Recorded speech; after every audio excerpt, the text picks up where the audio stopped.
तो हेलो दोस्तों, आज से हम जो सीरीज स्टार्ट करने वाले हैं उसका सीजन 1 पहले ही आ चुका है। इसमें 10 एपिसोड्स थे और उन 10 एपिसोड में हमें हमारे मेन कैरेक्टर जुयान की कहानी बताई गई है, जिसे गॉड ऑफ लाइफ में मरने से पहले अपनी सारी पावर दे दी थी, जिसे जुयान का पुनर्जन्म होता है। और अब यहाँ पे उसके पास गॉड ऑफ लाइफ की सारी पावर थी, लेकिन जिस इंसान के अंदर उसका पुनर्जन्म हुआ था वो इंसान पहले काफी ज्यादा बदमाश हुआ करता था, इसलिए पूरे सेक्ट में जुयान की इज्जत कोई भी नहीं करता। लेकिन फिर भी जुयान काफी ज्यादा मेहनत करके अपनी पावर को और भी ज्यादा बढ़ा लेता है और यान नाम के आदमी से मार्शल आर्ट कंपटीशन में हरा भी देता है, जिससे कि सारे लोग समझ जाते हैं कि जुयान काफी ज्यादा पावरफुल है। लेकिन यान के हारने के बाद उसका बड़ा भाई सियाओ काफी ज्यादा गुस्से में आ जाता है, जो कि कैसे भी करके जुयान को मारना चाहता है। इसी वजह से उसने अपने वॉरियर्स को जुयान के पीछे लगा दिया होता है ताकि वो उसे मार सके। और जब जुयान को पता चलता है उसकी बीवी किन्मू अकेले इस सी फैमिली के किसी समारोह में जा रही है, जिसके कुछ लोगों को जुयान ने पहले ही मार दिया था, तो वह जानकर वो तुरंत ही किन्मू को बचाने के लिए निकल जाता है ताकि उसे कोई भी खतरा ना हो। और रास्ते में उसे सियाओ के वॉरियर्स घेर लेते हैं। इसके बाद यहाँ से सीजन 2 स्टार्ट होता है। इस एपिसोड के स्टार्टिंग में हम जुयान को देखते हैं, जिसके सामने वो तीनों वॉरियर्स आ चुके थे जो कि उससे फाइट कर रहे थे। जुयान भी कम पावरफुल नहीं था, वो अपनी स्वॉर्ड का इस्तेमाल करते हुए उन सभी से काफी ज्यादा बढ़िया तरीके से फाइट कर रहा होता है। अभी उसकी पावर देखकर वो वॉरियर्स कहते हैं, अच्छा हुआ कि हमने यहाँ पे अपने साथियों को लेके आया हुआ था, तुम तो सच में काफी ज्यादा पावरफुल हो, लेकिन तब भी तुम हमारे सामने नहीं टिक पाओगे। जिसके बाद वो दोबारा से जुयान के ऊपर अटैक करना स्टार्ट कर देते हैं, जहाँ पे देखते ही देखते उन दोनों के बीच काफी ज्यादा जबरदस्त फाइट स्टार्ट हो जाती है। वो तीनों मिलकर जुयान को मारने की कोशिश कर रहे थे, पर जुयान को एक खरोच तक नहीं आती और उनके अटैक से बचते हुए काफी ज्यादा बढ़िया तरीके से उनके ऊपर अटैक किए जा रहा था और उनकी स्वॉर्ड भी तोड़ देता है, जो देखकर और बाकी लोग काफी ज्यादा गुस्सा हो जाते हैं और पूरे गुस्से के साथ जुयान के ऊपर अटैक करने लगते हैं। लेकिन वो अब भी जुयान का कुछ भी नहीं बिगाड़ पाते। वहीं जुयान की स्वॉर्ड देखकर वहाँ पे मौजूद वान और फैंग भी हैरान हो जाते हैं। जुयान तो सबसे ज्यादा पावरफुल है और इनमें से जुआन जुयान का दोस्त है और वो लड़की तो हुआन को पसंद करती, लेकिन हुआन उसे पसंद नहीं करता और जुयान भी अपने फायदे के लिए जुयान का इस्तेमाल करना चाहती है। और वहीं पे वो दोनों जुयान के स्वॉर्ड की तारीफ कर रहे होते हैं, क्योंकि जुयान ने अपनी स्वॉर्ड को ब्रेक थ्रू कर लिया है, जिसकी वजह से उसकी स्वॉर्ड काफी ज्यादा पावरफुल दिखाई दे रही है। लेकिन तभी वो वॉरियर्स भी अपनी पावर को और भी ज्यादा एक्टिवेट करना स्टार्ट कर देते। फिर उसके बाद वो जुयान के ऊपर खतरनाक वाला अटैक कर देते हैं। वो अपनी स्वॉर्ड से उनको रोकने की कोशिश करता है, लेकिन तब भी वहाँ से वो पीछे फेंका जाता है। यहाँ पे वो ये देख के हैरान था, अचानक से वो वॉरियर्स इतने ज्यादा पावरफुल कैसे बन गए। और ये देखकर फैंग उसकी मदद करने के लिए जा रहा होता है, लेकिन हुआन उसे रोकते हुए कहती है, तुम्हें पता भी है हम लेना सिटी में है, यहाँ पे हम तो आउटसाइडर हुए, हमें इन सब में पड़ना हमें काफी ज्यादा मुसीबत में डाल सकता है, इसीलिए तुम यहीं पर रुको। इसके बाद वो वॉरियर एक साथ मिलकर जुयान के ऊपर एक खतरनाक वाला अटैक कर देते हैं, जिसका अटैक रोकने में उसे प्रॉब्लम हो रही होती है और उसे काफी ज्यादा चोट भी लग जाती है, जिसे देखकर वो खुद भी कहता है, कहीं आज मैं यहाँ पे मर ही ना जाऊँ, क्योंकि इनका मुकाबला करने में मुझे काफी ज्यादा परेशानी हो रही है। लेकिन तभी वहाँ पे नीचे गिरते हुए दोबारा से अपने स्पिरिचुअल रन में पहुँच जाता है, जहाँ पे उसे गॉड ऑफ लाइफ दिखाई देते हैं और उसे थप्पड़ लगाते हुए कहते हैं, तुम बेवकूफ इंसान, मैंने तुम्हें अपनी इतनी सारी पावर दे दी, लेकिन तब भी तुम किसी भी काम के नहीं हो, तुम्हारी सारी कल्टीवेशन पावर कहाँ चली गई, जो तुम इतने से मामूली से वॉरियर्स को नहीं हरा पा रहे हो, और इसलिए तुम यहाँ से जाओ और जिन स्वॉर्ड का इस्तेमाल कर उन वॉरियर्स को खत्म करने के लिए। जिसपे जुयान कहता है, जिनमी स्वॉर्ड, ये किस भला का नाम है, मैंने तो आज तक किसी स्वॉर्ड के बारे में सुना ही नहीं। तभी यह सुनकर गॉड ऑफ लाइफ उसे एक थप्पड़ और मार देते हैं, जिससे जुयान घूम घूम के नाच जाता है, जिससे वो दोबारा से रियल वर्ल्ड में पहुँच जाता है। और अब वो समझ चुका था कि वो स्वॉर्ड कौन सी है, जिसके बाद वो स्वॉर्ड की पावर को एक्टिवेट करना शुरू कर देता है। और जैसे वो स्वॉर्ड की पावर को एक्टिवेट करता है कि चारों तरफ बहुत ही ज्यादा ऑरा फैलने लगता है और वहाँ पर एक बहुत ही बढ़िया पावरफुल स्वॉर्ड आ जाती है। वो स्वॉर्ड काफी ज्यादा बड़ी और पावरफुल दिखाई दे रही थी, जिसे देखकर वॉरियर्स घबरा जाते हैं, आखिरकार ये किस तरह की स्वॉर्ड है। इसीलिए वो सभी वहाँ से अपनी जान बचा के भागने की कोशिश करते हैं, लेकिन जुयान कहाँ पे रुकने वाला था और वो अपनी पूरी की पूरी स्वॉर्ड को उनके ऊपर गिरा देता है, जिस वजह से उन सारे के सारे वॉरियर्स की हालत काफी ज्यादा खराब हो जाती है और अब उनके अंदर दोबारा खड़े होने की हिम्मत नहीं बचती। इसके बाद चुयान अपने रिकॉर्डिनेशन बॉल की मदद से एक स्पिरिट पिल निकालता है, जो कि आखिरी बचा हुआ था, जिसका इस्तेमाल करते हुए वो खुद की पावर को दोबारा से हील कर लेता है और वो दोबारा से अपने स्पिरिचुअल वर्ल्ड में पहुंच जाता है कि तभी उसे गॉड ऑफ लाइफ एक थप्पड़ और मारते हुए कहते हैं, मैंने न जाने अपनी सारी पावर किस बेवकूफ को दे दी, यह तो किसी काम का नहीं है। तो चुयान भी उन्हें जवाब देते हुए कहता है, आप तो मर गए थे ना, तो आप हर बार मुझे थप्पड़ मारने के लिए क्यों आ जाते हैं, कहीं आप अभी तक जिंदा तो नहीं। तो फिर गॉड ऑफ लाइफ कहते हैं, मैं तो उल्टा तुम्हारी मदद करने के लिए आता हूँ ताकि तुम्हें गाइड कर सकूं, लेकिन तुम तो मुझे ही बुरा भला कह रहे हो। जिसके बाद वो ऑरा में बदल के वहाँ से गायब होने लगते हैं, लेकिन गायब होने से पहले वो चुयान को चिल्लाते हुए कहते हैं, तुम अपने प्रैक्टिस पे ध्यान देना, तुम तो बिल्कुल ही नालायक हो। और इतना कहने के बाद वहाँ से गायब हो जाते हैं। वहीं ये चीज देख कर फैंग और हुआन काफी ज्यादा हैरान हो जाते हैं कि आखिरकार चुयान ने इतनी खतरनाक टेक्निक कैसे सीख लिया। ये तो काफी ज्यादा पावरफुल टेक्निक दिखाई दे रही थी। चुयान सच में पहले से ज्यादा पावरफुल बन गया है, जाने इसके पास क्या चीज हाथ लग गई है जिसकी वजह से इसकी पावर हवा की तरह पड़ रही है। वहीं पे फेंगान उसको बताता है, कल मैं इंपीरियल डाइनिंग रूम में जतियान से अटके हुए एक डिसाइपल को देखा, जाने वो वहाँ पे क्या कर रहा था। जिस पर हुआन कहती है, तुम जाओ और उस डिसाइपल की सारी जानकारी लाकर मुझे दे दो, मैं जानना चाहती हूँ कि आखिरकार वो कौन था। जिस पर फैंग मान जाता है और उससे कहता है, मैंने सुना है कि लिलनान सिटी में एक समारोह चल रहा है और वहाँ पे जाकर बहुत सारी मुफ्त की शराब भी मिलेगी, इसीलिए मैं तो वहीं पर जा रहा हूँ। उसके बाद मैं तुम्हारे काम के बारे में सोचूंगा, अगर तुम भी मेरे साथ चलना चाहती हो तो तुम आ सकती हो। उसके बाद वो वहाँ से खुशी खुशी चला जाता है और इधर चुयान उसी समारोह में आ जाता है जिसके अंदर उसकी बीबी किन्मू भी है। अभी वहाँ पर कुछ लोग चुयान को देखकर कहते हैं, अरे तुम तो वही जीनियस हो ना, तो तुम आखिरकार यहाँ पे क्या कर रहे हो, तुम जानते हो यह जगह सिर्फ जेंटलमैन लोगों के लिए है, इसीलिए अब तुम आओ और हमारे साथ बैठो, हमें तुमसे कुछ बातें करनी है। इसके बाद चुयान कहता है, मैं ऐसे कचरा वाले लोगों से बातें नहीं कर, इसलिए मुझे यहाँ से आगे जाने दो। तभी ये सुनकर वो लोग कहते हैं, आखिर तुम्हारी हिम्मत कैसे हुई हमें कचरा कहने की, बल्कि कचरा तो तुम ही हो, क्योंकि तुमने शादी के दिन तुम अपने बीबी के बजाय उसके दोस्त के साथ थे और ऐसा काम करने के बाद भी तुम हमें ही कचरा कह रहे हो, इसलिए तुम यहाँ से चले जाओ, तुम जैसे लोगों की यहाँ पे जरूरत नहीं है। लेकिन तभी चुयान वहाँ से आगे बढ़ने लगता है कि तभी उसे एक मोटा आदमी कहता है, ये जगह तो सिर्फ जेंटलमैन लोगों के लिए है, इसलिए तुम यहाँ से वापस चले जाओ, मैं यहाँ पे जेंटलमैन हूँ और मैं तुम्हें यहाँ से बाहर जाने का ऑर्डर देता हूँ। अभी ये सुनकर चुयान को गुस्सा आ जाता है और फिर वो कुर्सी उठा के उसे मारना स्टार्ट कर देता है, जहाँ पे वो उससे कहता है, तुम तो जेंटलमैन हो ना, तो जेंटलमैन को दर्द नहीं होता, अब तुम सिर्फ मार खाते जाओ। कि तभी ये देखकर बाकी सभी लोग डर जाते हैं, सभी वहाँ से भाग निकलते हैं ताकि चुयान उन्हें भी ना मारने लगे। और दूसरी तरफ हम फैंग को देखते हैं जो कि एक लड़की के साथ चाँद को देख रहा होता है, जहाँ पे वो उससे कहता है, अगर मुझे मौका मिले तो मैं तुम्हें चाँद पे ले जाकर वहाँ पे शराब पीना पसंद करूंगा। इसके बाद वो बातों ही बातों में उसके साथ क्लोज होने की कोशिश करता है, लेकिन वो लड़की उसे एक जोरदार थप्पड़ मारकर वहाँ से चली जाती है। फिर उसके बाद वहाँ पे चुयान आता है, जिसको देखकर फैंग उससे कहता है, तुम तो पहले लव गुरु हुआ करते थे, मुझे कोई टिप्स दे दो ताकि मैं तुम्हारे जैसे लड़कियों के साथ घूम सकूं। फिर यह बातें सुन चुयान उसे एक किताब देता है और उसे कहता है, इसमें कई सारी टेक्निक्स लिखी हुई लड़कियों को अपने पास लेके आने के लिए, और तुम इसमें से टेक्निक का इस्तेमाल कर। मैं तो इन सारी टेक्निक में मास्टर हो चुका हूँ, अगर तुम्हें नमूना देखना तो तुम रुको, मैं तुम्हें नमूना दिखाता हूँ। इसके बाद वो वहाँ अपनी मार्शल आर्ट टेक्निक के साथ डांस करना स्टार्ट कर देता है। तो यह देख कई सारी लड़कियाँ उसकी तरफ अट्रैक्ट होके आने लगती है। यह देखकर फैंग भी काफी ज्यादा हैरान रह जाता है और फिर चुयान से कहता है, आप तो सच में बहुत ही बड़े गुरु, और मुझे भी सिखा दो कि ऐसा कैसे करते हैं। तो जिस पर चुयान कहता है, अगर तुम मेरे साथ रहोगे तो तुम बिल्कुल मेरी तरह हो जाओगे, मैं तुम्हें सारी चीजें सिखा दूंगा। लेकिन तभी वहाँ पे किन्मू आ जाती है। ये देखकर फैंग घबरा जाता है और फिर चुयान से कहता है, भाई यहाँ से तो निकल ले वरना तू बहुत ही बुरा फंस जाएगा। लेकिन तब भी चुयान उसके ऊपर ध्यान नहीं देता, वो बस अपना ही भाषण दिए जा रहा होता है कि तभी वहाँ पे किन्मू अपने सैंडल से एक जोरदार तेजी से चुयान के पैर पे मार देती है, जिस वजह से चुयान वहीं पे गिर जाता है। और फिर किन्मू गुस्से से वहाँ से जाने लगती है। तो फिर चुयान उससे कहता है, अरे तुम मेरी बात तो सुनो, मैं तुम्हें सारी चीजें बता सकता हूँ, मैंने ये जानबूझ के नहीं किया, मैं तो बस फैंग को सिखा रहा था। लेकिन किन्मू उसकी एक नहीं सुनती और वो वहाँ से जाने लगती है। और फिर चुयान उससे कहता है इस फैंग के बच्चे को तो मैं जिंदा नहीं छोड़ूंगा, ये जब भी मेरे पास आता है कोई ना कोई मुसीबत जरूर आती है। तो इसी फनी सीन के साथ यह एपिसोड यहीं पर एंड हो जाता है। पिछले एपिसोड में हमने देखा था कि जुयान के सामने वो सारे वॉरियर्स आ जाते हैं, लेकिन वो उनका काफी ज्यादा बढ़िया तरीके से सामना करता है और उन्हें अपनी खतरनाक स्वॉर्ड टेक्निक से मार भी गिराता है। जिसके बाद वो वहाँ से उस जगह पे आता है जहाँ पे अभी उसकी बीवी किन्मू है, लेकिन यहाँ पे आने के बाद कुछ लोग उसका मजाक उड़ाना शुरू कर देते हैं, इसीलिए वो उन्हें भी धो डालता है और फिर वहाँ से वो फैंग के पास आता है और यहाँ पे वो उसका साथ देने की वजह से किन्मू से मार खा जाता है। जिसके बाद यहाँ से यह एपिसोड स्टार्ट होता है। इस एपिसोड के स्टार्टिंग में जुयान खुद से कह रहा होता है फैंग बहुत ही बुरा है, जब भी मैं उसके साथ होता हूँ तो कुछ न कुछ गड़बड़ जरूर हो जाती है, आज से तो मैं इससे मिलूंगा ही नहीं। लेकिन तभी उसे किन्मू कहीं पे दिखाई नहीं देती और उसे आसपास ढूंढने लगता है, आखिरकार मेरी बीबी कहाँ पे चली गई। और तभी उसे सामने किन्मू बैठे हुए दिखाई देती है जो कि एक किताब पढ़ रही थी, इसलिए वो उसके पास जाने लगता है। लेकिन तभी किन्मू के पास कुछ लड़कियां आ जाती जो कि उसका मजाक उड़ाना शुरू कर देती है और वो उसका मजाक भी जुयान की वजह से उड़ा रही थी और वो कहती है इसका हस्बैंड तो किसी काम का नहीं है, वो तो बहुत ही बेकार है, उसके जैसा घटिया इंसान तो इस पूरे सिटी के अंदर नहीं है। मैंने तो सुना था कि किन्मू बहुत ही ज्यादा टैलेंटेड है, उसे काफी सारी अच्छी अच्छी चीजें लिखने आती है, अगर मैं उसकी जगह और भी ज्यादा टैलेंटेड हो तो मैं फिर भी जुयान से शादी नहीं करती। पर वो लोग इतना कहने पे भी नहीं रुकते और भी ज्यादा जुयान का मजाक उड़ाना शुरू कर देते हैं और फिर जुयान को छोड़कर किन्मू का भी उसके साथ मजाक उड़ाना शुरू कर देते हैं कि लगता है कि तुम्हें खुद भी कुछ नहीं आता, तुम तो जुयान से भी ज्यादा बेवकूफ होगी, इसीलिए तुमने उससे शादी। और अगर किसी के पास इतना ज्यादा टैलेंट है तो इतनी बेवकूफ इंसान के साथ शादी नहीं करेगा, और वो तो इतना ज्यादा बेवकूफ और नालायक, और वो शादी वाले दिन ही किसी और लड़की के साथ। पर ये सब सुनने के बाद किन्मू को बहुत ही ज्यादा बुरा लग रहा होता है, लेकिन तब भी वो उन्हें शांत होने के लिए कह रही होती है और वो उनके ऊपर जरा सा भी गुस्सा नहीं दिखाती। और फिर वो सभी लड़कियां इसका और भी ज्यादा फायदा उठा के उसका और मजाक उड़ाना स्टार्ट कर देती हैं और कहती हैं कि अगर तुम खुद को साबित करना चाहती हो तो तुम यहाँ पे कोई पोयम लिख के दिखाओ, उसके बाद ही हम मानेंगे कि तुम्हारे अंदर कोई टैलेंट है, वरना हमें लगेगा कि तुम भी जुयान की तरह बेवकूफ हो। फिर वहाँ पे एक दूसरी लड़की आकर उन सभी लड़कियों को चुप करा देती है और वहीं पर ये सारी चीजें देखकर जुयान को तो काफी ज्यादा गुस्सा आ रहा था और अगर उसका बस चलता तो वो उन लड़कियों को बहुत मारता, लेकिन वो उसके ऊपर हाथ नहीं उठाता और वो उसका जवाब उनकी तरीके से देने के लिए सोचता है। जिसके बाद वो एक पेपर अपने गॉड पावर का इस्तेमाल करते हुए बहुत ही बढ़िया पोयम लिखना शुरू कर देता है, ताकि जैसे ये पोयम वो लड़कियां पढ़े तो उन्हें लगे कि ये पोयम किन्मू ने लिखा और इसके बाद वो उसकी तारीफ करने लगेंगी। जिसके बाद वहाँ पे फैंग भी आ जाता है और फिर उससे कहता है अरे वाह भाई, तुमने तो काफी ज्यादा कमाल की किताब दी है, इससे तो हर लड़कियां मेरे पास ही आ रही हैं। जो कि रॉकेट उड़ाते हुए उस पेपर को फेंकता है, फिर वो पेपर टेबल पे आके गिरता है। फिर तभी उन लड़कियों की नजर उस पेपर पे पड़ती है, इसीलिए वो उसे खोल कर उसे पढ़ना शुरू कर देती है, क्योंकि उन्हें लग रहा था कि इसको किन्मू ने लिखा हुआ होगा। और यह देखकर किन्मू भी हैरान हो गई होती है, आखिरकार ये पेपर का टुकड़ा यहाँ पे कैसे आया, इसे तो मैंने लिखा ही नहीं। और फिर वो लड़की जब उस पेपर पे लिखे हुए पोयम को पढ़ना शुरू करती है तो उनकी आंखें खुली की खुली रह जाती है, क्योंकि उसके अंदर काफी ज्यादा अच्छी अच्छी लाइनें लिखी हुई थी जो कि एक बहुत ही ज्यादा माहिर पोएट ही लिख सकता है। और जैसे जैसे वो लड़कियां उस पोयम की लाइन को पढ़ना शुरू करती हैं और वैसे वैसे किन्मू को बहुत ही ज्यादा अच्छा लग रहा होता है और वो उस पोयम की लाइन में खोने लगती है, क्योंकि वो पोयम लिखा इतना सुंदर तरीके से जिसे पढ़कर किसी का भी दिल खुश हो जाए। जिसके बाद किन्मू चाँद को देखने लगती है और उसे देखकर सारी पोयम की लाइनों को महसूस कर रही होती है, जिसकी वजह से उसकी बॉडी से बहुत ही ज्यादा ऑरा बाहर निकलने लगता है, क्योंकि उसका दिल बहुत ही ज्यादा खुश था। वो इतना ज्यादा खुश हो गई होती है कि उसके चारों तरफ क्रिस्टल की रोशनी निकलने लगती है और आसपास के फूल भी क्रिस्टल में बदलने लगते हैं। तो यह देखकर फैंग और बाकी सभी लोग हैरान थे कि कार्य किस तरह का पोयम था, लेकिन जैसे ही जुयान ने किन्मू को दिया इससे तो किन्मू की पावर एक्टिवेट हो गई। ये तो बहुत ही ज्यादा खतरनाक पोयम था, मुझे भी इसी तरह का पोयम लिखना शुरू करना होगा ताकि मैं किन्मू की तरह और भी लड़कियों को हवा में उड़ा सकूं। और इसके बाद हम दूसरी तरफ एक आदमी को देखते हैं, जिसे ये सब चीजें देखकर बहुत ही ज्यादा गुस्सा आ रहा था और वो खुद से कहता है कि लगता है यहाँ पे मेरा प्लान फेल होने वाला है, मैं तो काफी ज्यादा मुश्किल तरीके से किन्मू को यहाँ पे लेके आया हूँ ताकि मैं इसे यहाँ पर लाके खत्म कर सकूं, लेकिन अगर मेरा प्लान फेल हुआ तो मुझे बहुत ही ज्यादा गुस्सा आ जाएगा, पर मैं अपना प्लान फेल ही नहीं करूंगा, चाहे आज कुछ भी क्यों ना हो। मैं यहाँ से किन्मू को जिंदा नहीं जाने दूंगा, क्योंकि ऐसा मौका जल्दी नहीं मिलता है। और वहीं पे किन्मू इतना ज्यादा खुश होती है कि उसका ऑरा पहले से भी ज्यादा बढ़ जाता है। जिसके बाद वो क्रिस्टल से बने हुए फूलों पे पैर रखते हुए वहाँ से और और ऊपर जाना शुरू कर देती है और यह देख सारे लोगों की आंखें खुली की खुली रह जाती, क्योंकि किन्वू के अंदर से इतना ज्यादा और बाहर निकल रहा था कि उसकी शक्ल भी दिखाई नहीं दे रही होती है। बस आसमान में एक तेज रोशनी चमक रही होती है, जिसके बाद किन्वू हवा में उड़ते हुए आसपास के ऑरा को एब्जॉर्ब करना शुरू कर देती है और उसके आसपास हजारों तितलियां आ जाती हैं, जो कि खुद भी क्रिस्टल से बनी हुई थी। और इतना देखते ही देखते चाँद से रोशनी निकल किन्वू के अंदर समाने लगती है। यह देखकर तो फैंग की आंखें खुली की खुली रह जाती है। आखिरकार ये किस तरह का पोयम था, उसने तो किन्वू को किसी गॉडेस की तरह बना दिया। ये तो बहुत ही रहस्यमयी है। और इसके बाद वो जुयान को देखने लगता है, जो कि अपनी आंखें किन्वू की तरफ किए हुए था। वो अपनी आंखें बंद भी नहीं कर रहा होता है, बस एनी टाइम किन्वू को देखे जा रहा होता है, जिससे फैंग भी हैरान रहता है। आखिरकार ये किस तरह के कपल, जिसके पास किन किन तरह की पावर है, जाने ये लोग क्या करते होंगे। ऐसे कपल को तो मैंने आज तक नहीं देखा। और इसके बाद किन्वू वहाँ से जमीन पे आ जाती है, लेकिन अभी तक उसे ये नहीं समझ में आ रहा था कि आखिरकार इतनी अच्छी लाइन पोयम में लिख कौन सकता है, जो कि इतनी अच्छी लाइन थी जिसने उसको अंदर से काफी ज्यादा खुश कर दिया। और उसे नहीं मालूम होता है कि ये लाइन जुयान ने लिखी हुई है। और जब उसे ये मालूम पड़ेगा कि ये लाइन जुयान ने लिखी है, तो उसकी खुशी 4 गुना बढ़ जाएगी। वो और भी खुश हो रही होती है कि तभी वहाँ पे कुछ वॉरियर्स आ जाते हैं, जिसे उसी आदमी ने भेजा था किन्वू को मारने के लिए। और वो आते ही साथ ही अपने स्वॉर्ड की मदद से किन्वू के ऊपर अटैक करने वाले थे, और वो उसके ऊपर अटैक करते। इसी के साथ यह एपिसोड यहीं पर एंड हो जाता है। पिछले एपिसोड में हमने देखा था कि किन्वू सी फैमिली के समारोह में आई होती है, लेकिन तभी वहाँ पे कुछ लड़कियाँ आकर उसका मजाक उड़ाना शुरू कर देती हैं, जिस वजह से किन्वू को बहुत ही ज्यादा बुरा लगता है। लेकिन तभी वो उनकी बातों को अनदेखा कर रही होती है कि तभी जुयान अपनी बीवी का मजाक उड़ता हुआ देख पोयम लिखकर उन लड़कियों के पास भेज देता है, जिसे पढ़कर वो लड़कियाँ भी हैरान रह जाती हैं कि यह तो कितनी अच्छी पोयम है। और साथ ही उसकी लाइन सुनकर किन्वू से महसूस करने लगती है और हवा में उड़ना शुरू हो जाती है, क्योंकि वो पोयम की लाइन उसके मन को भा गई थी। लेकिन तभी वहाँ पे कुछ वॉरियर्स आने लगते हैं, जो कि किन्वू को मारने के लिए आए हुए थे। इसके बाद यहाँ से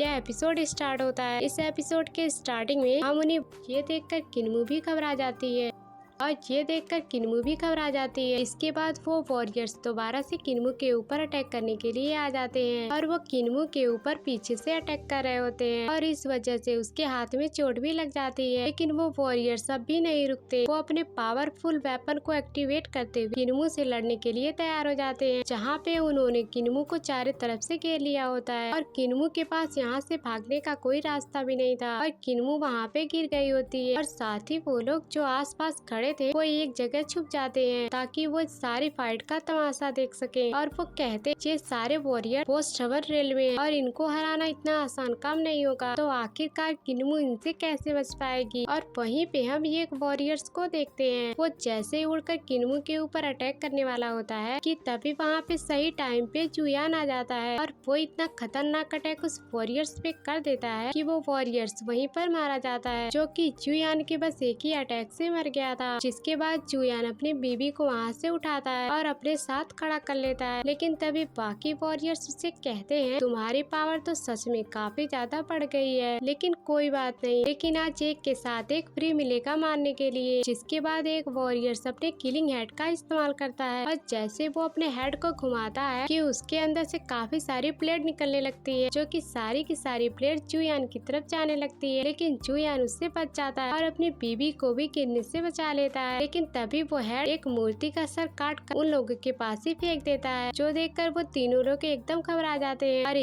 ये तो कितना ज्यादा खतरनाक वेपन है, इससे तो हमारा जेंडर ही बदल जाता है। वहीं पे वो वॉरियर्स अपने किलिंग हेड का इस्तेमाल करते हुए जुयान की तरफ फेंक देता है, जिससे जुयान दोबारा से अपनी स्वॉर्ड की मदद से लड़ रहा होता है। लेकिन तभी वो वॉरियर अपने हेड की रेप्लिका बनाते हुए कई सारे हेड को जुयान की तरफ फेंक देते हैं, और जुयान इनसे भी कहाँ डरने वाला था। वो अपनी स्वॉर्ड का इस्तेमाल करते हुए आसानी से उनके अटैक को डॉज किए जा रहा था, और यह देखकर वो सारे वॉरियर्स हैरान थे कि आखिरकार उसके पास इतनी ज्यादा पावर कैसे आ गई। ये तो काफी ज्यादा कमजोर था, अचानक से इसे कुछ दिनों से क्या हो गया है, जिस वजह से ये काफी ज्यादा पावरफुल बन गया है। जिसके बाद जुयान दोबारा से उन वॉरियर से लड़ने के लिए चला जाता है, जहाँ पे वो अपनी स्वॉर्ड स्लैश टेक्निक का इस्तेमाल करता है, और उस पे काफी ज्यादा खतरनाक अटैक करते हुए उन सभी वॉरियर्स के ऊपर किए जा रहा होता है, जिसके सामने वो वॉरियर्स भी काफी ज्यादा कमजोर होते हैं कि तभी जुयान अपनी स्वॉर्ड लेके उन वॉरियर के सामने खड़ा हो जाता है और एक खतरनाक अटैक करते हुए उस वॉरियर्स को वहीं पर काट देता है, जिस वजह से वो वॉरियर्स मारा जाता है। वहीं पे ये चीज देखकर वो तीनों लोग काफी ज्यादा हैरान हो जाते हैं। ये जुयान तो काफी ज्यादा कमजोर था और अचानक से इसे क्या हो गया कि इसने पोस्ट ह्यूमन रैंप के वॉरियर्स को मार गिराया, और वो भी एक नहीं बल्कि तीन को। आखिरकार इसे हो क्या गया है? इसे कोई खजाना हाथ लग गया है क्या, जो कि इसकी पावर इतनी जल्दी बढ़ा देता है? और इसका तो पता लगाना होगा। जिसके बाद जुयान किन्मू के पास आता है और उसका हाथ पकड़कर उसे सी फैमिली के लीडर के पास ले जाने लगता है। और यह देखकर किन्मू भी हैरान रह जाती है कि तुम कहाँ पर जा रहे हो, वहाँ पे जाना ठीक नहीं है। तुम जानते हो सी फैमिली का लीडर कितना ज्यादा पावरफुल है, तुम मुझसे नहीं लड़ पाओगे। तो जुयान कहता है आखिरकार मैं कैसा हस्बैंड हुआ जो कि मैं तुम्हें कभी प्रोटेक्ट नहीं कर सकता, इसीलिए मैं तुम्हारे साथ सी फैमिली के लीडर के पास जा रहा हूँ और उससे इसका जवाब मांगूंगा। आखिरकार उसने इतना खतरनाक अटैक तुम पर क्यों करवाया? इस पर किन्मू कहती है यह बात तो अच्छी है, लेकिन मुझे तुम्हारे लिए काफी ज्यादा डर लग रहा है, कहीं वहाँ पर जाकर तुम्हें कोई चोट न लग जाए। तभी वो लड़की जुयान से कहती है किन्मू सही कह रही है, तुम्हें वहाँ पर नहीं जाना चाहिए, तुमने तो इन वॉरियर्स को मार दिया और इन वॉरियर्स से कहीं ज्यादा ताकत सी फैमिली के लीडर में, और वहाँ पर जाना तुम्हारे लिए सही नहीं है। तो फिर जुयान कहता है ये बात भी मुझे वो कह रही है जिसे सी फैमिली ने अडॉप्ट किया है, हो सकता है इन सब के पीछे तुम ही जिम्मेदार हो, इसीलिए तुम मेरे सामने कोई भी सलाह मत देना। इसके बाद वो किन्मू का हाथ पकड़े हुए सी फैमिली के लीडर के पास ले जाने लगता है। किन्मू उससे रोकने की कोशिश करती है, लेकिन वो तो सुनने का नाम ही नहीं लेता। लेकिन अभी उसे सी फैमिली के लीडर से जवाब चाहिए, अगर वो जवाब नहीं भी देगा तो जुयान उससे लड़ेगा और उससे अपने बीबी का बदला लेगा। और वहीं पे वो लोग यह देखकर हैरान रह गए हैं कि आखिरकार जुयान को हो क्या गया। इसकी पावर्स तो बड़ी है, लेकिन इसका दिमाग और भी ज्यादा कम हो गया है। यह जानता भी है कि सी फैमिली कौन है, और यह तो अकेला सी फैमिली के सेक्ट के अंदर आ गया है, और इसके बाद वो सी फैमिली के लीडर से लड़ने के लिए जा रहा है। क्या कमाल की बात है, लगता है ये अपने आप को किसी तरह का हीरो समझता है और इतनी हिम्मत दिखाते हुए दुश्मन के इलाके में घुसकर और वो भी सी लीडर से जवाब मांगने जा रहा है। ये तो सच में पागल हो चुका है, पर खैर कोई बात नहीं, ये तो देखने में मजा ही आएगा। कि तभी किन्मू ये सारी चीजें देखकर हैरान रहती है कि जुयान को अचानक से हो क्या गया। पहले ये कितना ज्यादा डरपोक था और इसे कुछ भी नहीं आता था, और अचानक से इतना ज्यादा पावरफुल और हिम्मत वाला कैसे बन गया। उसके बाद जुयान सी फैमिली के घर के सामने आते हुए उसके दरवाजे को ठोकने की बजाय सीधा दरवाजा ही चकनाचूर कर देता है। कि तभी यह देखकर वहाँ पे कई सारे सिपाही आ जाते हैं जो सभी जुयान से लड़ना शुरू कर देते हैं, लेकिन जुयान भी उनका काफी ज्यादा अच्छी तरीके से मुकाबला करता है, जहाँ पे एक भी सिपाही उसके सामने नहीं टिक पाता और वो किसी हीरो की तरह उनसे फाइट किए जा रहा होता है और उन्हें उठा उठा के दूर दूर फेंक रहा था, और अब कोई भी सिपाही उसका बाल तक बांका नहीं कर पा रहा था। कि तभी यह देखकर वहाँ पे बचे हुए बाकी सारे सिपाही वहाँ से भाग जाते हैं। यह सब देखकर वो तीनों लोग कहते हैं इसने तो कहा था कि ये सी फैमिली के लीडर से जवाब मांगेगा, उसने तो उसके कितने सारे सिपाहियों की जान ले ली, और मुझे नहीं लगता कि ये मामला सिर्फ बात करने से सुलझ जाएगा, फाइट तो जरूर होगी। कि तभी वहाँ पे सी फैमिली का लीडर आ जाता है जो कि बहुत ही ज्यादा गुस्से में था, और वो आते साथ ही जुयान से कहता है आखिरकार तुम्हारी हिम्मत कैसे हुई हमारे सिपाहियों की जान लेने की, तुम जानते हो तुम किसके इलाके में खड़े होकर और किसके सिपाहियों की जान लिए हो। और साथ ही वहाँ पे सिया भी होता है जो कि जुयान से आके कहता है यह तुम्हारी सिटी नहीं है, यह सी फैमिली की सिटी है, जहाँ पे तुम्हारा कोई रूल नहीं चलने वाला, इसलिए तुम यहाँ पर आकर बहुत ही बड़ी गलती कर दी हो। कि तभी जुयान सी फैमिली के लीडर से कहता है मुझे बस उसका जवाब चाहिए कि तुमने मेरी बीबी को मारने के लिए इन सभी वॉरियर्स को क्यों भेजा था, अगर मैं सही टाइम पे नहीं आया होता तो इसकी जान चली गई होती, तो इसका जवाब कौन देता। वो तो अच्छा हुआ कि मैंने उन तीनों वॉरियर्स को कुछ ही मिनट के अंदर खत्म कर दिया, वरना आज तो कुछ अनहोनी हो जाती। जो सुनकर सिया भी हैरान रह जाता है, मैंने तो कितने ज्यादा पावरफुल वॉरियर्स को इससे मारने के लिए भेजा था, पर जुयान ने तो उसका कुछ ही मिनट के अंदर खेल खत्म कर दिया, आखिरकार इसे हो क्या गया है। कि तभी सी फैमिली का लीडर कहता है आखिरकार तुम्हारे पास कोई सबूत है कि उन वॉरियर्स को हमने भेजा था, तुमने बस शक की वजह से इतने सारे सिपाहियों को मार दिया, इसलिए अब जवाब तो मुझे तुमसे चाहिए, बताओ तुमने आखिरकार ऐसा क्यों किया। अभी जुयान कहता है मुझे गुस्सा दिलाने की कोशिश मत करो, और अगर तुम्हें जवाब चाहिए तो हमारी दुश्मनी पहले से ही है, तुमने हमारी सिटी के कितने लोगों को परेशान किया है और उसी सजा के लिए मैं तुमसे आज फाइट करूंगा, अगर तुम्हें हिम्मत है तो मुझसे फाइट करने के लिए तैयार हो जाओ। इसके बाद वो अपनी स्वॉर्ड लेकर सी फैमिली के लीडर से लड़ने के लिए तैयार हो जाता है, जो देखकर सारे लोग एकदम हैरान रहते हैं। और यह सीन दिखाते ये एपिसोड यहीं पर एंड हो जाता है। पिछले एपिसोड में हमने देखा था कि जुयान उन वॉरियर से लड़ रहा होता है जिसको सी फैमिली ने यहाँ पे भेजा था किन्वू को मारने के लिए, लेकिन जुयान बड़ी आसानी से उस सभी वॉरियर्स का सफाया कर देता है, जिसके बाद वो किन्वू को बचा भी लेता है और फिर पूरे गुस्से के साथ सी फैमिली के लीडर के पास जाने लगता है। लेकिन जैसे ही वो वहाँ पे आता है तो उसकी और सी फैमिली के लीडर से बहस हो जाती है और ये बहस फाइट पे आ जाती है, इसलिए वो दोनों फाइट करने के लिए तैयार हो जाते हैं। तो इसके बाद यहाँ से यह एपिसोड स्टार्ट होता है। इस एपिसोड के स्टार्टिंग में हम सी फैमिली के लीडर को देखते हैं, जो कि जुयान से कहता है, बेवकूफ और नादान, तुम जानते हो कि हमारा सेक्ट कितना ज्यादा पावरफुल और तुम मुझसे ही आकर फाइट करने के लिए चैलेंज कर रहे हो। ये तुम्हें बहुत ही ज्यादा महंगा पड़ेगा और इसकी सजा मैं तुम्हें देकर ही रहूंगा। इसके बाद वो अपने वेपन को एक्टिवेट करते हुए जुयान से फाइट करने के लिए चला जाता है, लेकिन तभी जुयान भी अपनी स्वॉर्ड लेकर उससे फाइट करना शुरू कर देता है, जहाँ पे वो उससे कहता है, मैंने तो अभी शुरुआत भी नहीं की और तुम पहले से इतनी बड़ी बड़ी बातें कर रहे हो, जिसे सुन के ऐसा लग रहा है कि तुम पहले से काफी ज्यादा डर गए हो। लेकिन खैर कोई बात नहीं, लेकिन मैं आज तुम्हें मार कर आज तुम्हारा डर मैं खत्म कर दूंगा। यह सुनकर सी फैमिली के लीडर को काफी ज्यादा गुस्सा आ जाता है और वो उससे कहता है, तू अपनी जुबान पे लगाम दे वरना मुझसे बुरा कोई नहीं होगा। जिसके बाद वो अपने वेपन्स की पावर को और भी ज्यादा एक्टिवेट कर लेता है, जहाँ पे उसके वेपन से थंडर की पावर निकल रही थी और फिर वो अपने वेपन से जुयान के ऊपर अटैक करना शुरू कर देता है, लेकिन जुयान उस वेपन से बच जाता है और अपनी स्वॉर्ड स्लैश टेक्निक का इस्तेमाल करते हुए वो कई सारे अटैक उस सी फैमिली के लीडर के ऊपर करने लगता है, जहाँ पे सी फैमिली का लीडर थोड़ा थोड़ा कमजोर दिखाई दे रहा था और जुयान उसके ऊपर भारी पड़ रहा होता है। और इस चीज को देख जुयान सियाओ से कहता है, ना जाने जुयान ने अपनी इतनी ज्यादा पावर कहाँ पे छुपा कर रखी थी। ये तो धीरे धीरे इतना ज्यादा पावरफुल बनते जा रहा है कि शायद इसके जितना पावरफुल आदमी कोई आगे बन पाएगा। तो सियाओ कहता है, तुम्हारी बात तो बिल्कुल सही है और इसने इतनी आसानी से मेरे भेजे हुए 3 वॉरियर्स को खत्म कर दिया, जो कि एकदम पीक लेवल के थे। तो इसके हिसाब से जुयान सच में काफी ज्यादा पावरफुल बन चुका है। और वहीं ये सब देखकर वो जो तीनों लोग छुपकर फाइट देख रहे थे वो लोग भी हैरान रहते हैं। ये फाइट तो काफी ज्यादा जबरदस्त होते जा रही है। हमें तो लग रहा था कि जुयान कुछ ही पल में हार जाएगा, लेकिन उसने तो काफी अच्छी कड़ी टक्कर दी सी फैमिली के लीडर को। और इधर जुयान अभी भी सी फैमिली के लीडर से लड़ रहा होता है, जहाँ पे दोनों के बीच काफी जबरदस्त फाइट हो रही होती है। लेकिन अब जुयान को काफी ज्यादा गुस्सा आ जाता है और वो अपना पावरफुल अटैक करके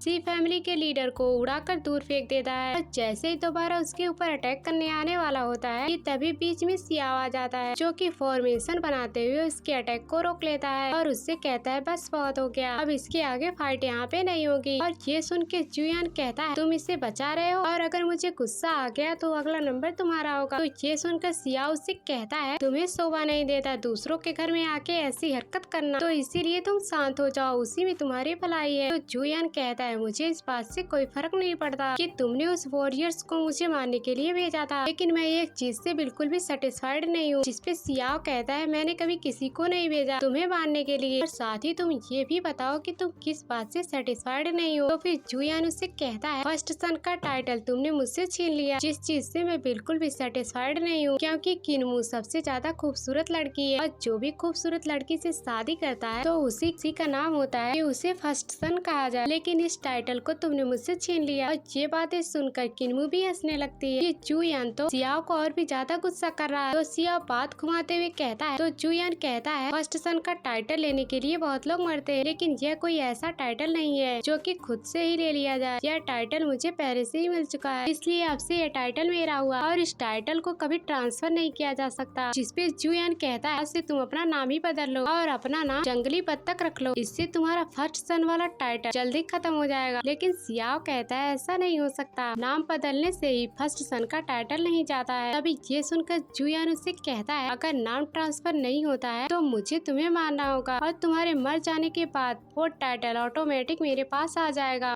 यह सुनकर सियाओ उससे कहता है, आखिरकार तुम्हारी हिम्मत कैसे हुई मुझसे इस तरह से बात करने की, क्या तुम मुझे चैलेंज करना चाहते हो? तो अगर हाँ, मैं तैयार हूँ फाइट करने के लिए। तो ये सुनकर जुयान कहता है, मैं कब से फाइट करने के लिए तैयार हूँ, आ जाओ मैदान, अभी फैसला हो जाएगा कि किसके पास कितनी ज्यादा पावर है। और यह देखकर वो तीनों लोग हैरान हो जाते हैं कि इस जुयान को आखिरकार हो क्या गया है। इसने तो सी फैमिली के लीडर को हराया और अब तो सीधा सियाओ से लड़ने के लिए तैयार हो गया है। ना जाने इसके पास क्या हो गया है जो कि इसे इतना ज्यादा पावरफुल बनाते ही जा रही है और इसका कॉन्फिडेंट भी काफी ज्यादा बढ़ चुका है। साथ ही ये चीज देख कर सियाओ भी काफी ज्यादा हैरान हो जाता है। इसने तो इतनी आसानी से मुझे चैलेंज कर दिया, हो सकता है कि ये काफी ज्यादा अच्छी तरीके से तैयारी करके आया हो, इसलिए मुझे इस चैलेंज को कुछ दिनों के लिए रोकना होगा क्योंकि 5 दिनों बाद मेरा ब्रेक थ्रू होने वाला है। उसके बाद तो मेरी पावर और भी ज्यादा बढ़ जाएगी और मुझे कैसे भी करके इस फाइट को 5 दिनों के लिए रोकना होगा ताकि मैं और भी ज्यादा पावरफुल बनकर जुआन से लड़ाई करके इसे खत्म कर दूं। उसके बाद वो जुआन से कहता है अगर तुम मुझसे फाइट ही करना चाहते हो तो इसके लिए तुम्हें कुछ दिन रुकना होगा। मैं अगले हफ्ते यहाँ पे ग्रैंड कंपटीशन करवाने वाला हूँ, तो उसके अंदर हम देख लेंगे कि किसके पास कितनी ज्यादा पावर है और अगर तुम डरे नहीं हो तो तुम उस ग्रैंड कंपटीशन के अंदर आ जाना। तो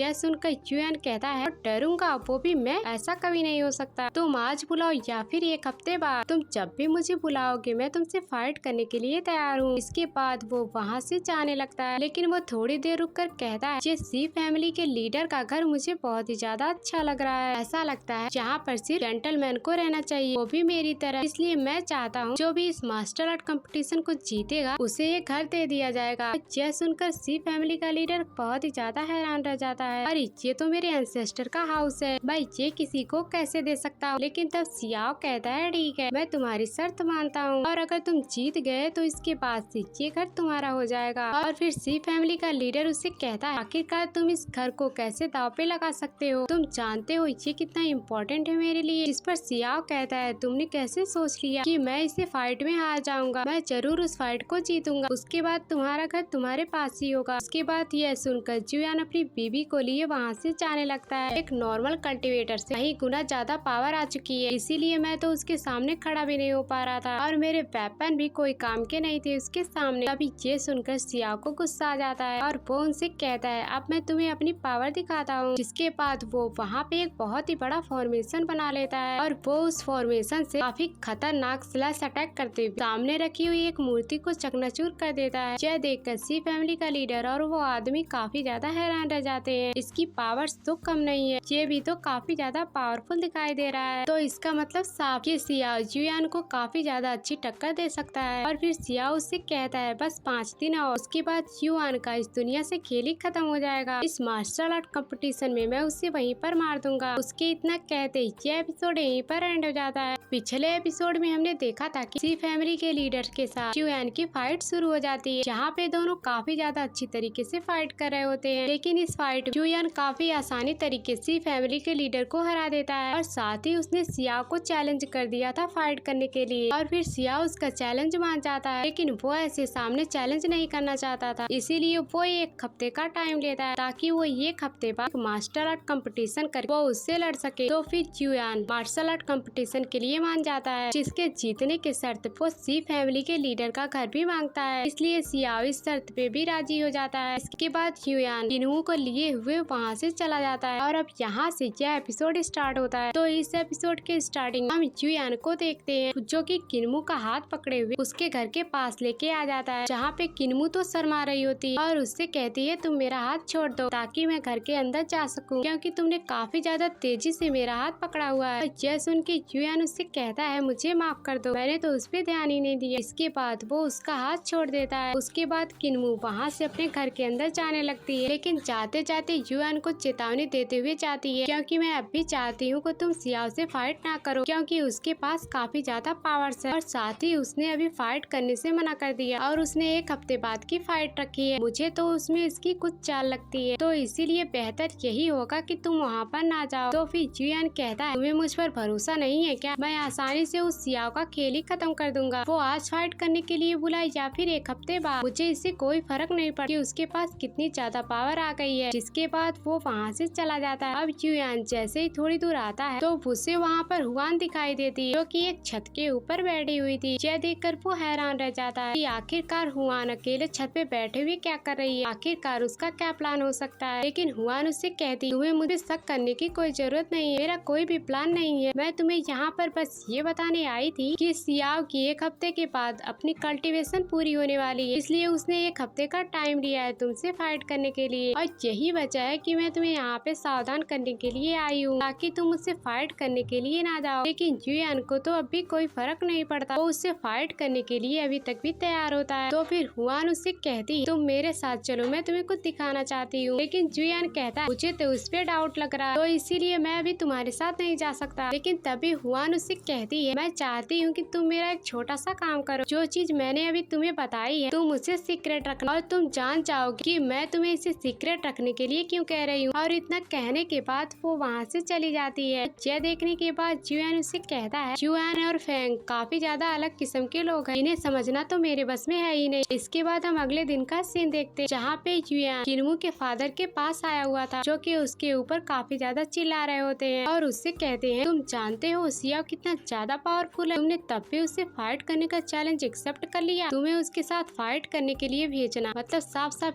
यह है कि तुम्हारी वहाँ पे जान जाने वाली है। जिसपे जुयान कहता है, अरे फादर इन लॉ, आप इतना परेशान क्यों होते, मेरे पास भी कम पावर्स नहीं है, मैं बड़ी आसानी के साथ उस सियाओ का खेल वहीं पे खत्म कर दूंगा, इसीलिए आपको जरा सा भी टेंशन लेने की जरूरत नहीं है। जिसके बाद वो वहाँ पर अपनी एक टेक्निक को भी दिखाता है कि उसके पास अभी कितनी ज्यादा पावर्स है। तो इसके हिसाब वो अपने कई सारे डुप्लीकेट्स बना लेता है। यह देखकर किन्मू के फादर भी हैरान रह जाते हैं कि इसके पास तो सच में अच्छी टेक्निक है। इसके बाद जुयान उससे कहता है, अगर आपको कुछ और नहीं कहना है तो मैं क्या यहाँ से जा सकता हूँ, क्योंकि अभी मुझे काफी सारी प्रैक्टिस करनी है। कि तभी उसे जाते हुए देखकर किन्मू के फादर उसे रोक लेते हैं और अपने मन में कुछ सोचने लगते हैं। यहाँ पे वो खुद से कहते हैं, जुयान के पास तो काफी ज्यादा पावर्स आ चुकी है और अच्छी अच्छी कल्टीवेशन संभालने के लायक है, तो मुझे उसे इस टेक्निक को दे देना चाहिए जो कि इसके फादर ने मुझे दी थी, अपनी अमानत समझकर कि मैं बाद में जुयान को वो टेक्निक सिखा सकूं। तो अब मुझे लगता है कि अब वो टाइम आ चुका है जुयान को वो टेक्निक सिखाने। जिसके बाद वो जुयान को प्रैक्टिस ग्राउंड में ले जाने लगते हैं ताकि वो वहाँ पर उसको टेक्निक सिखा सके जो कि उसके फादर ने छोड़ी थी। जहाँ पे वो यहाँ आने के बाद उस टेक्निक का नमूना दिखाते हैं कि आखिरकार ये टेक्निक किस तरह से काम करती है, और फिर उस टेक्निक को एक्टिवेट करते हुए सबसे पहले वो स्वॉर्ड की पावर को एक्टिवेट करते हैं। और जैसे इसकी पावर एक्टिवेट होती है और एक बहुत ही पावरफुल और खतरनाक स्लैश अटैक दीवार पर कर देते हैं, जिससे दीवार पूरी तरह से टूट जाती है। यह देखकर जुयान काफी ज्यादा हैरान रह जाता है कि तभी किन्मू के फादर उससे कहते, यह टेक्निक मुझे तुम्हारे फादर ने दी थी ताकि मैं बाद में तुम्हें सिखा सकूं, और साथ ही भी यह टेक्निक काफी ज्यादा पावरफुल है। तो अभी तो मेरे पास उतनी ज्यादा पावर नहीं है कि मैं इस टेक्निक का पूरी अच्छी तरीके से इस्तेमाल कर सकूं, लेकिन जिसके पास जितनी ज्यादा पावर्स होती है वो उसी हिसाब से इस टेक्निक का इस्तेमाल कर सकता है। और कहा तो यह भी जाता है कि इस टेक्निक के अंदर इतनी ज्यादा पावर्स है कि वो स्काई को भी काट दे, तो उस टेक्निक को स्काई हंटिंग कहा जाता है। और मैं चाहता हूँ कि तुम उस स्काई हंटिंग टेक्निक को 7 दिनों के अंदर सीख लो, और अगर 7 दिनों के अंदर तुमने उस टेक्निक को नहीं सीखा तो मैं तुम्हें सियाओ से लड़ने के लिए नहीं जाने दूंगा, क्योंकि इस टेक्निक के बगैर तुम उसका अच्छे से मुकाबला नहीं कर सकते। जिसके बाद वो उसे वो स्क्रोल वाले टेक्निक को देते और वो साथ ही साथ अंदर ये भी सोच रहे होते हैं, इस टेक्निक को 7 दिन के अंदर सीखना बिल्कुल भी इम्पॉसिबल है। मुझे तो इस टेक्निक को शुरू करने के लिए पूरे के पूरे 3 महीने लग गए थे, और इसके बाद मैं इस टेक्निक को शुरू कर पाया था, और 7 दिन के अंदर पूरी टेक्निक को सीखना ना के बराबर है। जुयान तो कभी ये चीज सीख ही नहीं पाएगा, और जब तक ये सीखेगा नहीं मैं इसे सियाओ से फाइट करने के लिए नहीं जाने दूंगा, क्योंकि मुझे पूरा पता है अगर वह इससे फाइट करने गया तो कहीं से कुछ हो गया तो आखिर मेरी बेटी कैसे रह पाएगी। तो इसलिए बेहतर यही होगा कि जुयान को फाइट करने के लिए भेजा ही ना जाए। और इसके बाद जुयान उस टेक्निक को वहीं पे बैठ के सीखना शुरू कर देता है, जहाँ पे उसकी रिकोऑर्डिनेशन पावर उसके इस टेक्निक को सीखने में मदद भी करती है। इसकी मदद वो बड़ी ही आसानी के साथ उस टेक्निक को सीख रहा होता है, और बस कुछ ही मिनट तक प्रैक्टिस करने के बाद उस टेक्निक को सीख भी जाता है। जिसके बाद वो उस टेक्निक का इस्तेमाल भी करता है, और वो हवा में उड़ते हुए पावरफुल और खतरनाक स्लैश अटैक सामने कर देता है, जहाँ पे अब दीवार टूटने के साथ साथ सामने का पेड़ भी टूट जाता है और पड़ोसियों के घर भी टूट जाते हैं। यह देखकर किन्मू के फादर काफी ज्यादा हक्का बक्का रह जाते हैं कि आखिरकार इसने इतने जल्दी इतनी पावरफुल टेक्निक को कैसे सीख लिया, जिसे शुरू करने में ही मुझे 3 महीने लग गए थे। अभी ये सुनकर जुयान उसे कहता है, इस बुक के अंदर तो काफी सारे वर्ड्स लिखे हुए थे जिसको समझने रिकोऑर्डिनेशन पावर ने मदद, और अभी मुझे कुछ वर्ड समझ में नहीं आ रहा है, तो क्या आप मुझे उन वर्ड्स का मतलब बता सकते हैं ताकि मैं इस टेक्निक को और भी अच्छी तरीके से सीख सकूं। यह सुनकर किन्मू के फादर घबरा जाते सिखाते हैं। मुझे तो 3 महीने लग गए थे इस टेक्निक को शुरू करने में और अब ये मुझसे कुछ चीज सीखने के लिए आ रहा। मैं तो इस टेक्निक को अच्छे से जानता भी नहीं जितना कि इस जुयान ने 2 मिनट के अंदर सीख लिया। आखिरकार मैं इसके सवालों का जवाब कैसे दे पाऊंगा, इसीलिए मुझे कुछ नया तरीका अपनाना होगा इससे पीछा छुड़ाने के लिए। जिसके बाद वो जुयान से कहते हैं, लाओ तुम अपना स्टोन मुझे दो, और फिर वो उसे दूर फेंक देते हैं। जिसके बाद वो उससे कहते हैं, तुम्हें अपनी खुद की रिसर्च करनी चाहिए। जब तुम खुद से सीखने की कोशिश करो तभी तुम्हें वो अच्छे से टेक्निक आएगी। और इतना कहने के बाद अपना पसीना पोंछते हुए वहाँ से जाने लगते हैं। अब तो उनकी जान बच गई, वरना जुयान के सामने उनकी बड़ी बेइज्जती होती। और साथ ही यह भी सोच रहे होते हैं, जुयान तो बिल्कुल बदल ही गया है। जिस टेक्निक को शुरू करने में मुझे 3 महीने लग गए थे, उसने उस टेक्निक 3 मिनट के अंदर ही सीख ली। मुझे तो लगता है ये पहले वाला जुयान भी है ही नहीं। और उनके इतना कहते ही यह एपिसोड यहीं पर एंड हो जाता है। पिछले एपिसोड में हमने देखा था जब किन्मू के फादर को ये पता चलता है कि जुयान सियाओ से फाइट करने जा रहा है तो वो काफी ज्यादा गुस्सा हो जाते हैं, क्योंकि उन्हें नहीं लग रहा था कि जुयान सियाओ से फाइट कर पाएगा। लेकिन जब जुयान उन्हें अपनी पावर दिखाता है तो उन्हें थोड़ा थोड़ा यकीन होने लगता है। इसीलिए वो उसे एक टेक्निक सिखाते हैं जो कि जुयान के फादर ने उसे सिखाई हुई थी, ताकि इस टेक्निक की मदद से जुयान सियाओ को हरा सके। इसलिए बड़ी आसानी के साथ जुयान उस टेक्निक को सीख जाता है। जिसके बाद यहाँ से यह एपिसोड स्टार्ट होता है। तो इस एपिसोड के स्टार्टिंग हम जुयान को देखते हैं जो कि उस स्क्रॉल की जो भी चीजें समझ नहीं आ रही थी वो उन्हें सीखने की कोशिश कर रहा होता है, ताकि वो उस स्क्रॉल को पूरे से अच्छी तरीके से समझ सके। साथ ही में उसकी कोऑर्डिनेशन पाउल भी उसकी मदद कर रहा होता है, ताकि वो आसानी से उन सभी टेक्निक को सीख जाए। इसीलिए उस स्क्रॉल की बची हुई टेक्निक को सीखना शुरू कर देता है, जिसमें अलग अलग तरह की टेक्निक लिखी हुई होती है। और थोड़ी देर प्रैक्टिस करने के बाद कोऑर्डिनेशन पावर से वो टेक्निक सिखा देता है, जिसकी वजह से जुयान के पास उस स्क्रॉल में बची हुई सारी टेक्निक आ गई थी। यह देखकर वो काफी ज्यादा खुश होता है कि मेरे रिकोऑर्डिनेशन पाउल ने तो इतनी सारी टेक्निक मुझे कुछ ही टाइम में सिखा दी, और मेरे पास तो भी 7 दिन है उस मार्शल आर्ट कंपटीशन के लिए। और मुझे तो पूरी उम्मीद है कि मैं उस 7 दिन के अंदर और भी कितनी सारी टेक्निक सीख जाऊंगा, जिसके बाद वो सियाओ तो मेरे सामने खड़ा तक नहीं हो पाएगा। मुझे तो अपने निर्वाणा स्वॉर्ड टेक्निक का भी इस्तेमाल नहीं करना पड़ेगा। मैं उसका इस्तेमाल किए बगैर सियाओ का खेल वहीं पे खत्म कर दूंगा और सारे लोगों को दिखा दूंगा कि सियाओ मेरे सामने कुछ भी नहीं है। कि तभी वहाँ पर किन्मू भी आ जाती है, जिसे देखकर जुयान काफी ज्यादा खुश हो जाता है। और वो उससे कहता है कि आखिरकार तुम यहाँ पे क्या करने के लिए आई हो, क्या तुम मुझसे सिर्फ मिलने के लिए आई? तो किन्मू उससे कहती है, मैं तो यहाँ पे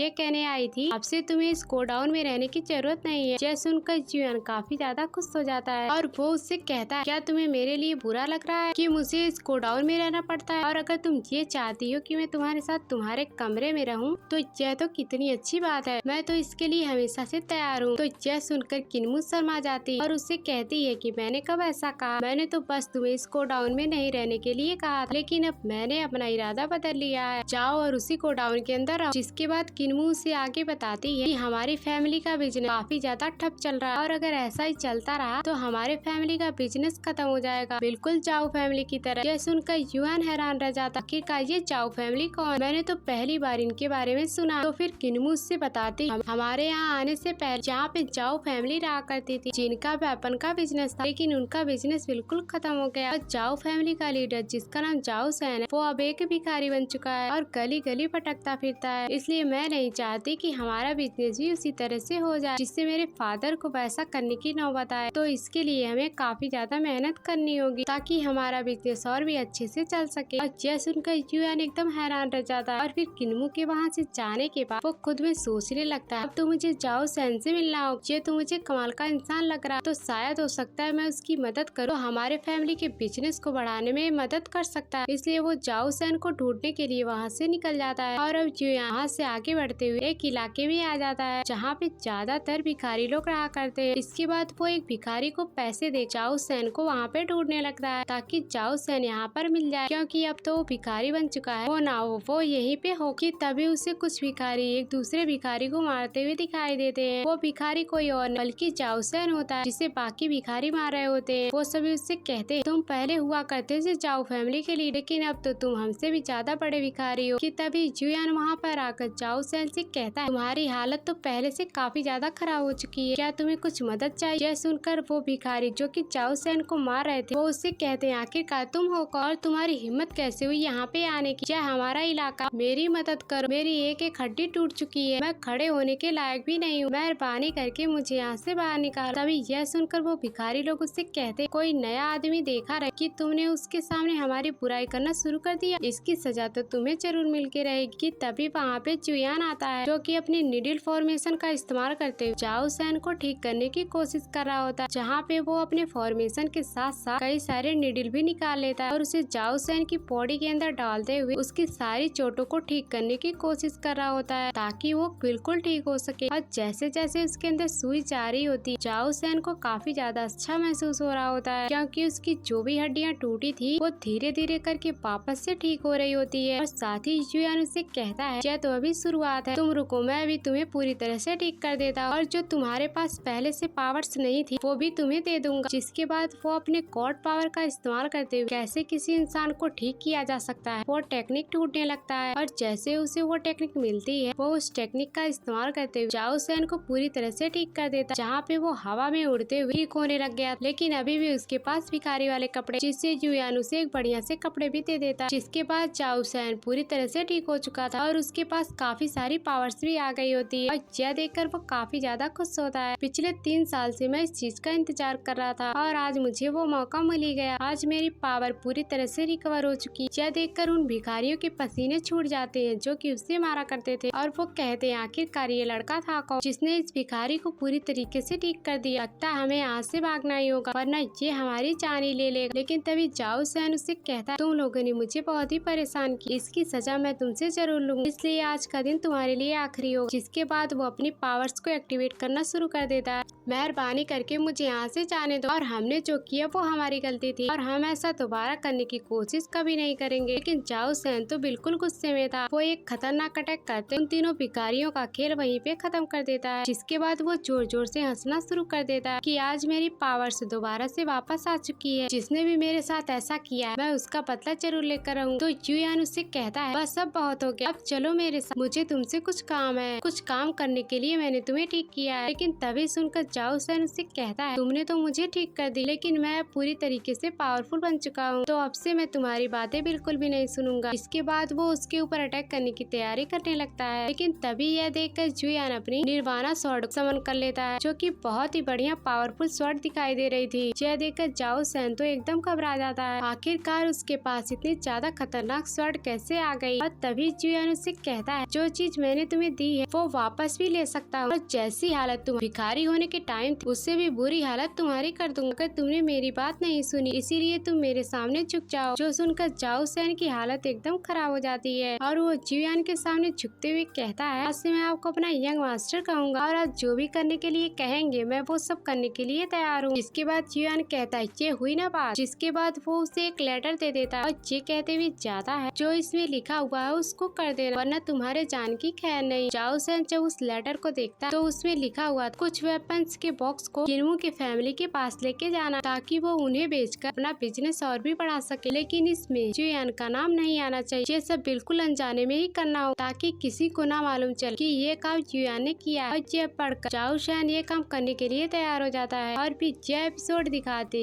यहीं पर एंड हो जाता है। पिछले एपिसोड में हमने देखा था कि जुयान अपनी बची हुई टेक्निक को सीखने की कोशिश करने लगता है जो कि उसने उस स्क्रॉल से नहीं सीख पाया था और अब थोड़ी देर कल्टीवेशन करने के बाद उस टेक्निक को भी सीख जाता है। जिसके बाद किन्मू से उससे पता चलता है जाओ सैन नाम का एक आदमी रहा करता था जो कि काफी ज्यादा अच्छी फैमिली का लीडर था, लेकिन अब वो एक भिखारी बन चुका है। तो इसके बाद जुयान उसके पास जाता है और जितनी भी उसे चोटें लगी हुई होती उन सभी को ठीक कर देता है। और जब जाओ सैन पूरी तरीके से रिकवर हो जाता है तो जुयान उससे बताता है, तुम्हें मेरा एक काम करना होगा, कई सारे वेपन से भरे बॉक्स हैं, उन्हें मेरे फैमिली के पास ले जाके रख देना होगा, लेकिन तुम्हें याद रहे इसमें मेरा नाम नहीं आना चाहिए। जिसपे जाओ सैन मान जाता है। तो इसके बाद यहाँ से यह एपिसोड स्टार्ट होता है। इस एपिसोड के स्टार्टिंग हम जाओ सैन को देखते हैं जो कि किन्मू के फादर के पास आया होता है और वो अपने कई सारे वेपन्स के बॉक्स को भी लेके आया हुआ था जिसके बारे में जुयान ने उसे करने को कहा था। तभी उन सारे वेपन्स को देख किन्मू के फादर एकदम हैरान रह जाते कि आखिरकार ये कितने ज्यादा अच्छे और पावरफुल वेपन है जिससे तो काफी अच्छा बिजनेस हो सकता है। जिसके बाद वो जाओ सैन का शुक्रिया अदा करने लगते हैं इतने अच्छे वेपन देने के लिए। लिए, जिसपे जाओ सेन कहता है अरे अरे इसमें ऐसी क्या खास बात है, मैं तो आपके लिए और भी काफी सारे गिफ्ट ला के दे सकता हूँ और इस गिफ्ट के बारे में मुझे एक खास आदमी ने कहा था ताकि मैं आपको गिफ्ट ला कर दूँ।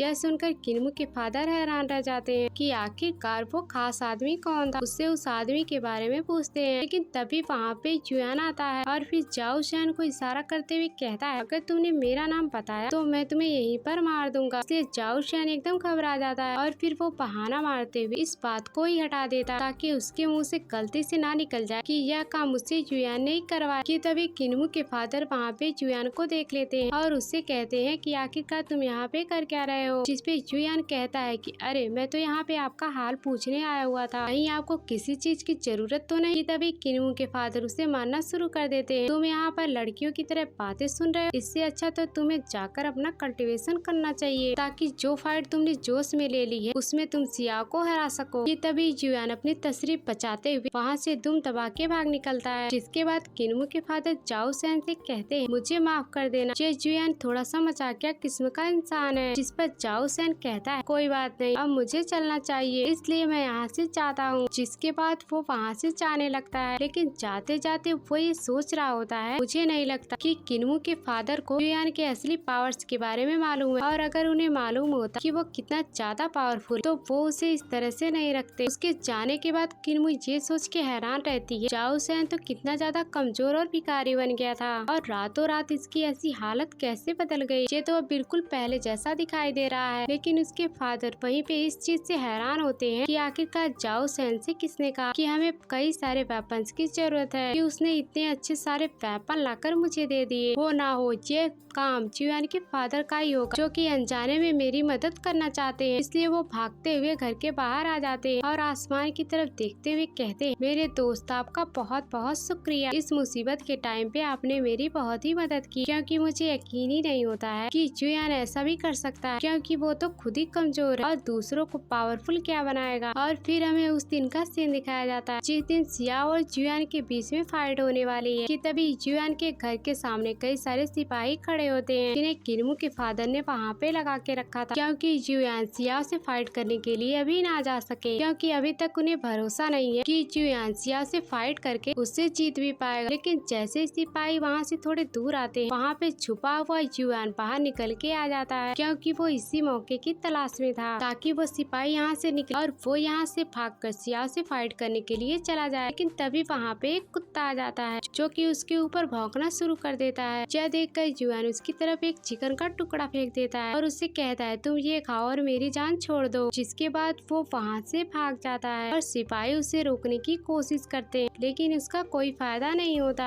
इसके बाद वो वहाँ से फाइट करने के लिए निकल जाता है और दूसरी तरफ हम उसे बैटल एरिना को देखते हैं जहाँ पे जुयान और सियाओ के बीच फाइट होगी। वहाँ पे सियाओ जुयान का पिछले 3 घंटों से इंतजार कर रहा होता है आखिरकार कब वो यहाँ पे आएगा ताकि मैं उससे फाइट करके आज उसे जान से मार सकूं। साथ ही वहाँ पे खड़े हुए लोग जुयान के बारे में ही कह रहे होते हैं। मुझे तो लगता है कि जुयान डर गया जब उसे मालूम हुआ होगा कि वो सियाओ के सामने कुछ भी नहीं है, तो वो इस कंपटीशन को छोड़ के यहाँ से भाग गया है ताकि उसे सियाओ से ना लड़ना पड़े। और यह बात तो सही भी है, क्योंकि जुयान सियाओ के सामने रत्ती बराबर भी नहीं है, तो आखिरकार क्या ही उससे लड़ लेगा। तो वहीं पर फेंग और जुयान भी होते हैं जो कि आपस में बात कर रहे थे कि जुयान अभी तो यहाँ पे आया क्यों नहीं, उसने तो खुद ही चैलेंज लिया और यहाँ पर सभी लोग उसका 3 घंटे से इंतजार कर रहे हैं, लेकिन अभी तक यहाँ पे वो क्यों नहीं आया। जुयान को तो भरोसा होता है कि जुयान कैसे भी करके यहाँ पे आएगा। तभी एक सिपाही सियाओ से कहता है पिछले 3 घंटे निकल चुके हैं, जुयान अभी तक नहीं आया, क्या इस फाइट को बंद कर देना चाहिए। लेकिन इस चीज से तो सियाओ को बहुत ही ज्यादा गुस्सा आ रहा था। वो उससे कहता है 1 मिनट और रुको, और अगर 1 मिनट के अंदर जुयान यहाँ पे नहीं आया तो मैं उसके घर में घुस कर उसे घसीटते हुए बाहर लेके आऊंगा, क्योंकि आज वो तो मेरे हाथों मरने ही वाला है। लेकिन उसे ये सब करने की जरूरत नहीं पड़ती और उसी टाइम पर वहाँ पे जुयान आ जाता है और सियाओ से कहता है तुम्हें मरने की बहुत ही जल्दी है, तो फिर ठीक है तुम मरने के लिए तैयार हो जाओ। तभी जुयान को देख जो सभी लोग वहाँ पर उसकी बुराई कर रहे थे सभी लोग उसकी तारीफ करने लगते। अरे वाह, जुयान के अंदर तो हिम्मत आ गई, वो फाइट करने के लिए यहाँ पे आ गया। ये फाइट देखने में काफी ज्यादा जबरदस्त होने वाली, तो चलो इस फाइट का मजा लेते हैं। तब सिया जुयान से कहता है मैंने सुना है कि तुमने अपनी पावर काफी टाइम से छुपा कर रखी थी, चाहे आज जितने भी पावर्स तुम्हारे पास है उन सभी को बाहर निकालो। मैं भी देखना चाहता हूँ कि तुमने क्या क्या खजाना छुपा रखा है, क्योंकि मेरे पास भी खजानों की कमी नहीं है। और आज ही के दिन फैसला हो जाएगा कि हम दोनों में से कौन सबसे ज्यादा पावरफुल है, कि कौन आज हार कर सबसे पहले मरने वाला है। तभी युआन उसे कहता है बस बस यार कितना फेंकेगा, काम ज्यादा और बातें कम करो। तभी सियाओ कहता है इतना ज्यादा ओवर कॉन्फिडेंट होना अच्छा नहीं है, रुको मैं तुम्हें दिखाता हूँ कि मैंने पिछले दिनों में कौन सी टेक्निक सीखी है। जिसके बाद अपनी वो एक खतरनाक टेक्निक को एक्टिवेट करना शुरू कर देता है जिसे उसने इन 7 दिनों में सीखा था। और इसी टेक्निक को सीखने के लिए उसने 7 दिनों के बाद का कंपटीशन रखा था कि वो इस टेक्निक को अच्छे से सीख जाए। जैसे वो इस टेक्निक को एक्टिवेट करने को कहता है, काफी ज्यादा खतरनाक टेक्निक दिखाई दे रही थी। और उस टेक्निक का नाम 3rd लेवल कॉम्बैट स्किल होता है, जो कि काफी ज्यादा खतरनाक मानी जाती है। और जल्दी कोई भी इस टेक्निक को नहीं सीख पाता, और अगर सीख भी पाता है तो उसके 3rd लेवल पर नहीं पहुंच पाता है, जिसको सियाओ ने काफी ज्यादा जल्दी सीख लिया, जिससे युआन को उससे लड़ने में काफी ज्यादा परेशानी हो सकती है। कि तभी यह देखकर किन्वू के फादर युआन से कहते हैं तुम यहीं पर अपनी फाइट को रोक दो और वापस आ जाओ, मैं सारी चीजें संभाल लूंगा। कि इस खतरनाक टेक्निक को देख किन्वू भी बहुत ही परेशान हो रही होती है, ये तो बहुत ही ज्यादा पावरफुल टेक्निक है, युआन